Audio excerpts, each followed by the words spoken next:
Why by Kim Young. C is for cat. Meow. What is this? This is a cat. Why do cats sleep so much? Cats sleep mostly during the day for about 15 hours and become active at night. Cats are predators, which means they like to chase and hunt. And what do you need to run, pounce, climb, and catch mice? That's right, energy. They need their sleep to reserve energy, just like us. Why do cats purr? We don't know for sure why cats purr. One obvious observation is that cats purr when they are happy and feeling good. Some cats also purr when they are hurt, scared, or hungry. What do you do when you're happy or hungry?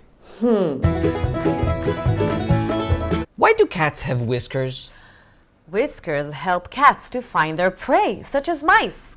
Whiskers also pick up on the airflow around them, allowing the cats to see in the dark.